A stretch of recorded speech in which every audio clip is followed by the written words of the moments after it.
I had no intention whatsoever to disrespect the Senate or anything like that, okay? It was never in my intention.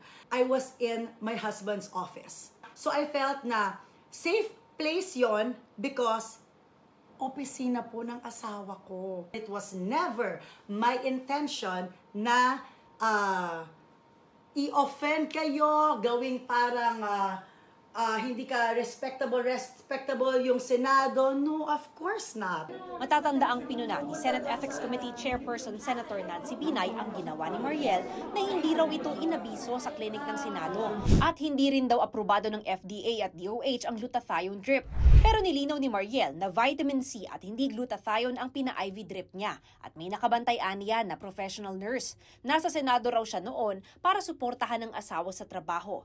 Gayunman, base sa abiso ng FDA, hindi rin ligtas ang paggamit ng vitamin C injection dahil pwede itong magdulot ng pagkabuo ng kidney stones kung ang ihi ng tuturukan nito ay acidic. Si Senator Padilla naman, sumulat na sa Sergeant at Arms at Medical Bureau Director ng Senado para humingi ng dispensa. Ayan nyo, tigilan nyo na yung political issue na yan. Sa totoo lang, ang dami natin dapat pag-usapan. Hindi siguro yung ganitong.